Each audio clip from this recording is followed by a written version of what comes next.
Bonjour et bienvenue sur la chaîne YouTube d'OCI Urbanisme. Nous allons voir en pratique comment déposer et suivre en ligne une demande d'urbanisme par voie numérique. Tout d'abord, je vais vous en expliquer le principe, avant de passer à la démonstration. Lorsque vous êtes sur le portail, la première étape consiste à indiquer la commune sur laquelle vous allez réaliser ce projet. La deuxième étape consiste à choisir le formulaire adapté à la nature du projet que vous réalisez. La troisième étape consiste à déposer les pièces numérisées qui vous sont demandées. Et la dernière étape consiste à récupérer une copie de la demande que vous avez réalisée. Lorsque vous arrivez sur le portail, vous apercevez en en-tête de page, à gauche le logo de la collectivité, au centre 3 liens, faire une démarche ou encore déposer une demande d'urbanisme, suivre mes démarches ou suivre les dossiers déposés précédemment, mon compte pour accéder à ces données personnelles et à cette vidéo. À droite, vous apercevez votre adresse mail. Et enfin, complètement à droite de l'écran, vous disposez d'un bouton pour vous déconnecter du site. Première étape, il s'agit d'indiquer le nom de la commune concernée par le projet. Choisissez ce nom dans la liste proposée. Vous devez désormais choisir le formulaire numérique adapté au projet que vous souhaitez déclarer. Cela peut être un certificat d'urbanisme, une déclaration préalable de travaux ou une déclaration d'intention d'aliéner, ou encore un permis de construire, un permis de démolir ou un permis d'aménager. Vous remarquerez qu'en passant la souris sur les dalles, une bulle vous indique à quoi sert chaque formulaire. Si vous ignorez quel formulaire choisir, cliquez sur « Vous êtes perdu » et laissez-vous guider. Vous prévoyez par exemple de poser un Velux. Vous choisissez donc le formulaire de déclaration préalable, maison individuelle et annexe. Avant de commencer à renseigner le formulaire CERFA choisi, une fenêtre vous informe que pour finaliser le dépôt de votre demande, il vous sera demandé à la fin de téléverser des pièces justificatives numérisées.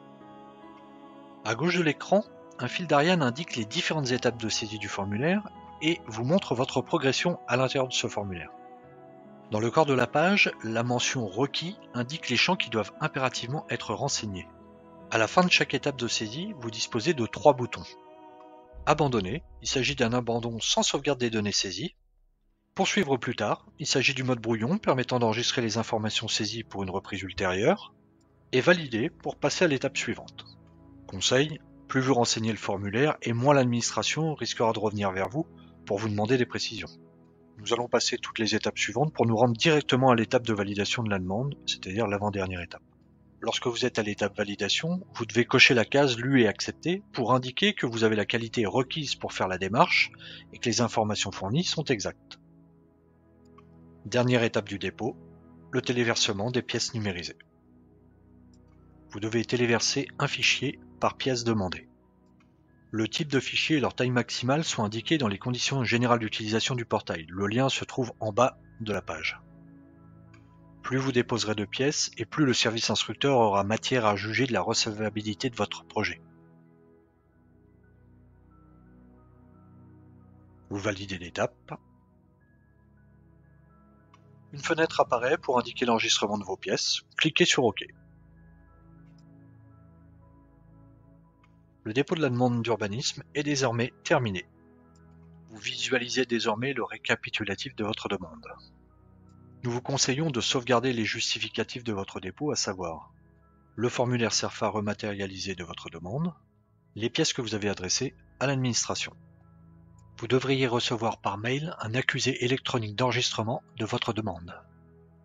Lorsque la collectivité aura pris connaissance de votre demande et qu'elle aura enregistré votre dossier, vous recevrez un accusé de réception électronique qui portera le numéro de votre dossier.